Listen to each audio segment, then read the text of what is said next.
검날이 가슴을 꿰뚫는 순간 초천알은 고통을 느끼지 못했다. 차가운 푸른빛을 내뿜는 검 한 자루가 초천알의 가슴을 정확히 꿰뚫었다. 정확히 말하자면 그는 아무것도 느낄 수 없었다. 유청음의 손에 들린 검자루가 미세하게 떨리며 웅웅거리는 소리를 냈다. 의식이 점차 사라지고 있었다. 유청음의 차갑고 아름다운 얼굴이 점차 흐릿해졌다. 유청음의 미간에 찍힌 옅은 푸른색 거민이 미세하게 빛나며 성스럽고 침범할 수 없는 기품을 더했다. 검자루에서 전해지는 떨림만이 그에게 이 몸이 곧 죽을 것임을 상기시켰다. 초천알은 가슴을 꿰뚫는 고통에도 아랑곳하지 않고 검날을 밀어내며 한 걸음 앞으로 돌진했다. 초천알은 유청음의 뺨을 두 손으로 꽉 잡았다. 힘을 주어 손가락 끝이 하얗게 변했다. 하지만 그는 죽기 전에 마지막 힘을 다해 두 사람의 입술을 격렬하게 포개었다. 달빛마저 이 순간 멈춘 듯했다. 평소 얼음처럼 차갑던 그 눈동자에 드디어 균열이 생겼다. 이제 끝이구나. 초천알의 마음속에 뒤틀린 득의양양함이 솟아올랐다. 시스템에 조종당해 이렇게 오랫동안 악당 노릇을 했으니 그는 이미 지긋지긋했다. 어차피 죽을 바에야 마지막으로 이 성녀의 도심을 망쳐놓아야지. 의식은 완전히 어둠 속으로 가라앉았다. 바위 틈 사이로 희미한 새벽빛이 새어나와 온통 부서진 돌멩이 위에 비쳤다. 다시 눈을 떴을 때 뒤통수가 거친 돌에 닿아 있었다. 배곡 같은 손이 나타났다. 손에는 푸른빛 약병이 쥐어져 있었다. 초천알은 힘겹게 눈을 깜빡였다. 하얀 손이 보였다. 원래는 차갑기만 했을 그 얼굴에 지금은 의심스러운 홍조가 번져 있었다. 마치 수줍은 새색시처럼. 망했군. 그의 심장이 덜컥 내려앉았다. 설마 이 여자가 칼로 찔러 죽인 걸로는 분이 안 풀려서 다시 죽이려는 건가? 방금 왜 나한테 키스했어? 숙주 임무 실패. 본 시스템은 먼저 떠난다. 시스템이 배신했다고? 이 말은 내가 더 이상 악당이 아니라는 뜻이잖아. 얘 키스했냐고? 당연히 널 좋아하니까. 무슨 증거라도 있어? 이 계집애가 고백하는데 증거까지 필요해?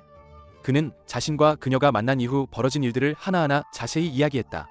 언제 처음 만났는지, 그녀가 어떤 기술을 썼는지, 그리고 자신이 어떻게 허점을 보였는지까지. 유청음의 손에 들린 장검이 소리 없이 바닥으로 떨어졌다. 쨍그랑 가벼운 소리를 내며 설마 그 모든 허술함과 그 모든 허점들이 전부 고의였다는 거야? 이 바보 같은 녀석. 이렇게 하면, 이 바보 같은 녀석. 이렇게 하면 내가 고마워할 줄 알았어? 유청음은 손에 든 약병을 초천알 옆 돌 위에 살며시 놓았다. 초천알은 몸을 풀었다. 떠나려 했다. 지금은 혼자 움직이면 안 돼. 천검종 사형제들이 널 잡으려고 사방을 뒤지고 있어. 초천알은 유청음의 뒷모습을 보며 저절로 입가에 장난스러운 미소를 띄었다. 밤이 깊어지고 유청음은 앞서 빠르게 움직였다. 초천알은 그 뒤를 바싹 따랐다. 밤은 더욱 깊어지고 산길은 험난했다. 유청음은 그를 데리고 산 아래로 향했다. 멀리서 수색꾼들의 시끄러운 소리와 햇불빛이 희미하게 들려왔다. 유청음은 발걸음을 멈추고 경계하며 귀를 기울였다. 표정은 심각했다.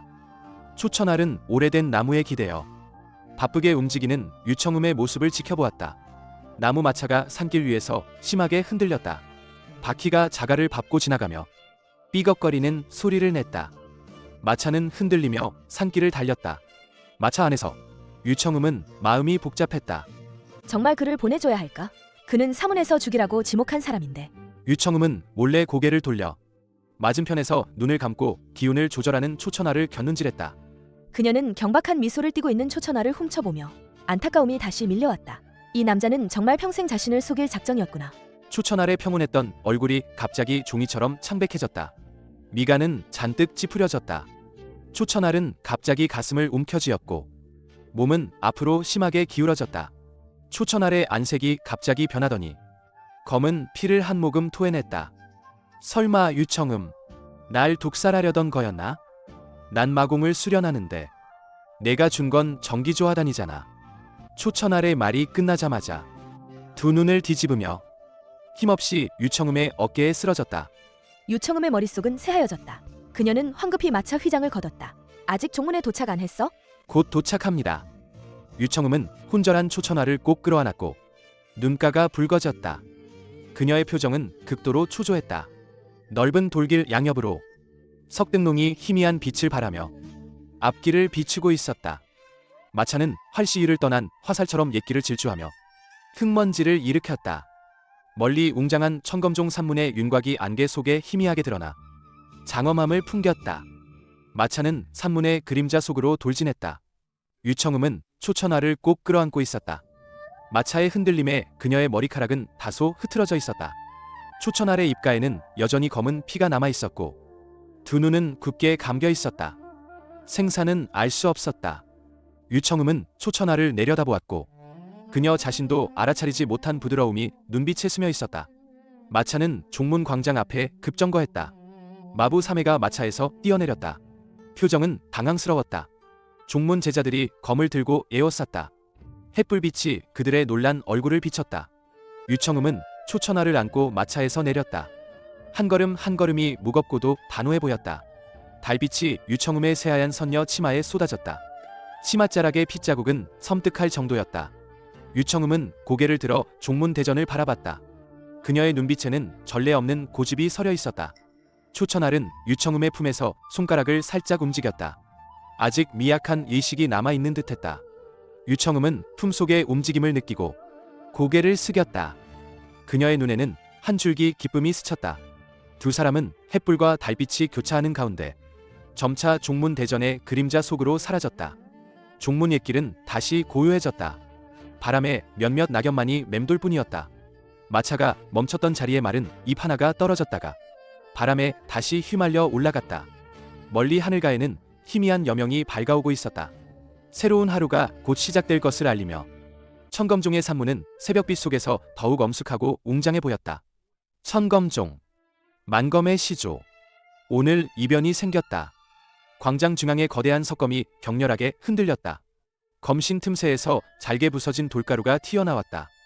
신검의 고대 부적 문양은 금색에서 붉은색으로 변하며 불길한 빛을 번뜩였다. 신검이 울부짖다니. 혹시 불길한 것이 종문 안으로 들어온 건가? 진현일은 맹렬히 고개를 돌려 산문 쪽을 바라봤다. 그의 눈빛은 매처럼 날카로웠다. 이때 돌아온 마차 행렬이 천천히 종문으로 들어서고 있었다. 옅은 푸른색의 비단 휘장이 바람에 살랑거리고 방 안은 숨소리조차 들리지 않을 만큼 고요했다. 상위에는 쌀미음이 하얀 김을 내고 있었고 유청음은 숟가락으로 조용히 저었다. 유청음은 쌀미음을 들고 침대 끝에 앉아 잠든 초천알을 복잡한 눈빛으로 바라보았다. 초천알은 두 눈을 꼭 감고 있었고 단정한 얼굴에는 묘한 사기가 감돌았다. 숨소리는 평온했다. 그녀의 시선은 그의 입술에 멈췄다. 바로 저 입술이 그날 나에게 강제로 입을 맞췄지. 유청음은 고개를 세차게 흔들며 머릿속의 잡념을 떨쳐내려 했었다. 귓가가 살짝 붉어졌다. 내가 왜 이러지? 그는 마종 사람인데. 초천알은 갑자기 두 눈을 떴다. 눈동자에는 빛이 번뜩였고 전혀 잠기운이 없었다. 안 기절했잖아. 성녀님의 미움이 너무 향긋해서 더는 연기할 수가 없었습니다. 그의 머릿속에는 시스템이 남긴 시나리오가 떠올랐다. 흐름대로라면 임장가가 미녀를 구하러 나타나 그때부터 유청음의 시야에 들어올 터였다. 안타깝게도 이번 생의 주인공은 나다. 한 젊은 여제자가 복도를 급히 지나갔고 발소리가 또렷했다. 사저. 그 임장가가 조경연을 때렸어요. 임장가요? 그게 누군데요? 전에 사적계 조하단을 들였던 그 임사제요. 생각났네. 내가 처리해.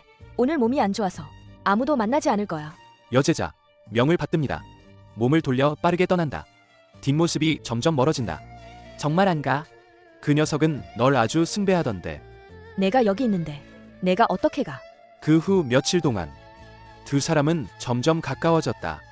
그는 유청음의 어두운 과거도 알게 되었다. 재단에 바쳐지던 그날부터 내 마음은 이미 죽었어. 만약 내가 나중에 나를 배신한다면 나는 내 곁으로 가서 내게 정해진 죽음을 선사할 거야. 날 죽일 거라고. 날 죽일 거라고? 널 죽이고 나서 나도 자결할 거야. 나도 한 가지 말해줄게. 초천알이 갑자기 유청음의 손을 잡았다. 힘이 아주 강했다. 내가 그해 재단에서 이 문양을 본 적 있지? 아마 그랬던 것 같아요. 이건 혈종의 제사 문양이야. 내 마을은 사실 전부 혈종 교도들이었어. 아니야, 그럴 리 없어. 아니야, 그럴 리 없어. 아니야 그럴 리 없어. 아니야 그럴 리 없어. 내 부모님은 이미 내 사부와 접선했어. 재산은 한바탕 연극이었지. 그들은 처음부터 끝까지 널 포기하지 않았어. 부모님이 날 포기하지 않았다고? 맞아. 우리 부모님은 모두 혈종 사람이었어. 유청음은 입을 틀어막았고 결국 눈물이 왈칵 쏟아져 나왔다. 손가락 틈새로 눈물이 흘러내렸다. 어떻게 하는 거야? 잊지 마. 우리와 혈종 사이에는 아직 약간의 연관이 있어. 내일은 내가 계속 주시하고 있었거든. 유청음은 초천 아래 어깨에 기대어 몸을 미세하게 떨었다.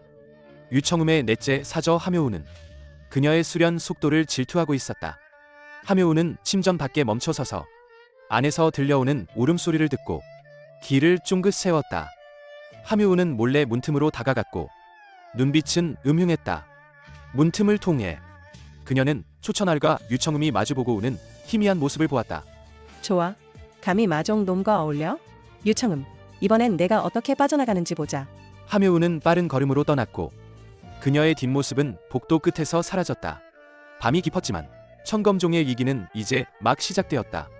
신검은 달빛 아래 차가운 빛을 반사하고 진현일은 여전히 신검 옆에 서 있었다. 그의 뒷모습은 고독하면서도 위험 있어 보였다. 이 한수는 제대로 둔 것 같군. 유청음은 침대 옆에 앉아 손에 든 조화단을 바라보았다. 그녀의 눈빛은 복잡했다. 유청음은 가볍게 한숨을 쉬고 단약을 품속에 넣었다. 이 소식은 장로님들께 알려야 해. 하묘운이 전음불을 부수자 자줏빛 빗줄기가 하늘로 솟구쳤다. 자줏빛 빗줄기는 밤하늘에 기이한 곡선을 그렸다. 초천알은 무언가를 느낀 듯 하묘운의 방 쪽으로 휙 고개를 돌렸다. 어떤 파리들은 꼭 스스로 죽을 길을 찾는단 말이지. 무슨 일 있어? 아무것도 아니야. 자, 내일은 아주 흥미로울 거야. 유청음은 고개를 끄덕이고 천천히 누워 이불을 끌어당겼다.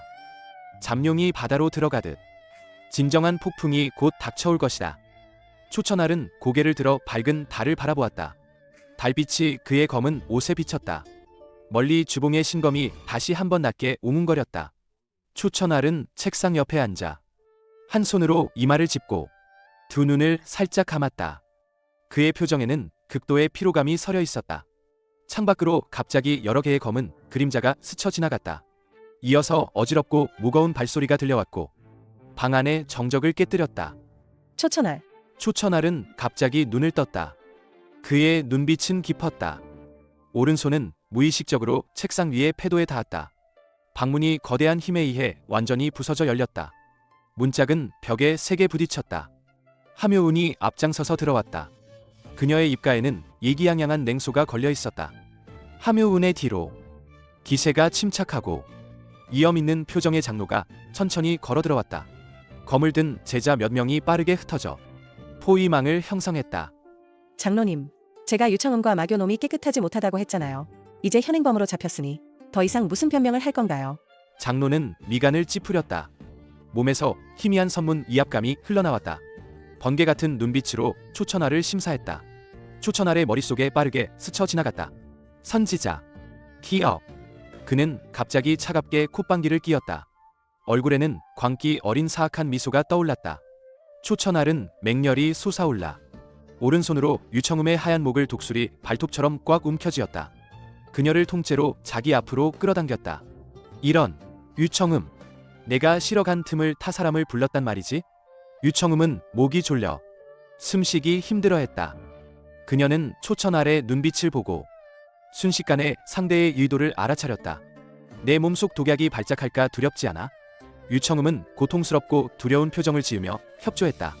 몸을 미세하게 떨었다. 초천알은 유청음의 목을 잡고 한 걸음씩 물러나 복도로 향했다. 장로는 제자들을 이끌고 바싹 뒤따랐지만 섣불리 앞으로 나서지 못했다. 마그호법, 당장 청음을 놓아주지 않으면 내 한 방에 널 죽여버릴 것이다. 복도 그림자 속에서 임장가가 몰래 잠복해 있었다. 손에 든 장검을 천천히 뽑아내며 아무 소리도 내지 않았다. 임장가의 눈빛은 날카로웠다. 먹이를 노리는 표범처럼 초천알의 등 뒤를 노려봤다. 임장가는 맹렬히 땅을 박차고 뛰어올라 몸이 한 줄기 백광으로 변했다. 장검은 초천알의 허리 뒤를 곧장 찔렀다. 검 끝이 초천알의 옆구리에서 튀어나왔다. 피가 튀었다. 마두, 오늘이 내 제삿날이다. 초천알은 신음하며 손을 뒤집어 임장가를 밀쳐냈다. 얼굴은 순식간에 창백해졌다. 임장가, 그가 예이러기에? 유청음은 초천알의 허리에서 흐르는 피를 보고 가슴이 찢어지는 듯 아팠다. 그의 눈빛에는 진심 어린 걱정이 가득했다. 소천월, 내 사제는 해치지 마세요. 당신을 따라갈게요. 장로는 그 모습에 더 이상 다가가지 못하고 초천알이 유청음을 인질로 삼아 멀어지는 것을 이를 갈며 지켜볼 수밖에 없었다. 초천알은 상처를 움켜쥐고 유청음을 데리고 밤의 숲속으로 뛰어들었다. 임장가는 긴 복도에 서서 사라지는 뒷모습을 바라보며 분한 듯 주먹을 휘둘렀다. 달빛이 물결치는 수면 위로 은은하게 쏟아지고 강가 갈대들은 바람에 살랑이며 흔들렸다. 초천알과 유청음이 강가에 멈춰섰다. 초천알이 유청음을 놓아주었다. 몸이 휘청거렸다. 하마터면 넘어질 뻔했다. 유청음이 황급히 다가가 그의 팔을 붙잡았다. 아까 그냥 도망쳤으면 됐잖아요. 왜 굳이 그 연극을 한 거예요? 초천알은 강가의 거대한 바위에 기대어 크게 숨을 몰아쉬었다. 하지만 얼굴에는 허약한 미소가 걸려 있었다. 내가 말없이 떠났다면 그럼 당신이 날 놓아줬다는 걸 알게 될 텐데. 그럼 당신이 날 이런 놓아줬다는 바보. 걸 알게 될 텐데. 이 망할 놈. 유청음은 갑자기 발꿈치를 들고 두 손으로 초천알의 뺨을 감쌌다. 초천알은 그 자리에서 얼어붙었고 두 눈을 크게 떴으며 머릿속은 텅 비었다. 두 사람의 입술이 떨어지자 유청음의 뺨은 붉게 물들었고 숨결도 가빠졌다. 유청음은 품속에서 옥처럼 부드러운 백옥 비녀를 꺼냈다. 날 잊으면 안 돼요. 초천알은 손에 든 옥 비녀를 꽉 쥐고 남아있는 온기를 느끼며 마음속은 만감이 교차했다. 사절을 조심해. 초천알은 더 이상 지체하지 않고 뒤돌아 단호하게 숲의 그림자 속으로 사라졌다. 유청음은 그 자리에 서서 그가 떠난 방향을 멍하니 바라보았다. 눈물이 흘러내렸다. 청음아, 그 짐승은 어디 갔느냐? 사부님, 유청음은 눈앞이 캄캄해지며 몸이 스르르 뒤로 쓰러졌다. 사부가 그녀를 한 손으로 받아냈다. 임장가 그 녀석. 정말 잔인하군. 다행히 허리는 다치지 않았으니. 안 그랬으면 청음이는 남은 평생을 어떻게 살았을까? 초천알은 눈을 감았다. 머릿속에 시스템이 남긴 지도 조각들이 떠올랐다. 초천알은 눈을 떴다. 그의 시선은 마른 덩굴로 가려진 돌벽 한 곳에 고정되었다. 그는 비틀거리며 돌벽 앞으로 걸어갔다. 마른 덩굴을 헤치자 부적이 가득 새겨진 비밀 문이 드러났다. 구유일로 만겁불복 열려라. 돌문은 묵직한 갱음을 내며 천천히 위로 올라갔다. 낡고 부패한 기운이 확 풍겨왔다. 초천알은 동굴 안으로 들어섰다. 내부는 거대한 제단이었다. 중앙에는 투명하게 빛나는 해골이 앉아 있었다. 초천알은 해골 앞으로 다가갔다. 그는 해골이 품에 안고 있는 누렇게 바랜 인피를 보았다. 그 위에는 핏빛 글자들이 빼곡히 적혀 있었다. 초천알은 손을 뻗어 조심스럽게 인피 비급을 꺼냈다. 내 놈이 나를 칼로 찔렀으니 이 형님이 내 기연을 가로채도 할 말 없겠지. 초천알은 가부좌를 틀고 앉아 비급을 무릎 위에 펼쳤다. 두 손으로 인을 맺자 몸 주위로 자흑색 마기가 솟아오르기 시작했다. 마기는 소용돌이처럼 미친 듯이 회전했고 초천알의 얼굴은 보랏빛에 비쳐 더욱 사악하게 보였다. 초천알은 맹렬히 두 눈을 떴다. 동공은 완전히 짙은 보라색으로 변했다. 강력하고 비할 데 없는 기류가 그의 몸에서 폭발했다. 일품원만. 이런 기분인가? 초천알은 이미 죽었다. 이 분탄은 하루라도 주인이 없어서는 안 돼. 여기는 내가 주인이 되어야 한다. 소주님의 기원은 아직 미정인데 너희들이 감히 월권행위를 해. 기룡과 기호는 각자 칼자루를 잡고 철무예의 신복들을 흉악한 눈빛으로 노려본다. 대전에선 일촉즉발의 긴장감이 감돈다. 철무예는 비웃으며 온몸에서 살기를 뿜어낸다. 막 움직이려던 찰나 갑자기 날카로운 검은 빛이 전당 밖에서 쏘아져 들어와 순식간에 모두를 스쳐 지나간다. 교도들의 손에 들린 무기들이 부러져 떨어지고 부러진 칼날이 돌바닥에 떨어지며 맑은 소리를 낸다. 철무예는 경악하며 문 쪽을 바라보고 얼굴색이 순식간에 변한다. 초천알이 대전문에 나타난다. 햇살이 그의 등 뒤에서 쏟아져 들어와 길고 긴 그림자를 들이운다. 어이쿠, 아주 시끌벅적하네. 초천알은 철무예 앞에 멈춰서서 칼날 같은 눈빛으로 모두의 얼굴을 하나하나 훑어본다. 이 몸께서 며칠 유람 다녀왔다고? 너희들이 여기서 모임을 가져? 초천알은 맹렬하게 일품 원만의 이압감을 방출하고 대전의 모든 등불이 순식간에 꺼진다. 이 친구들 너무 일이 없는 거 아니야?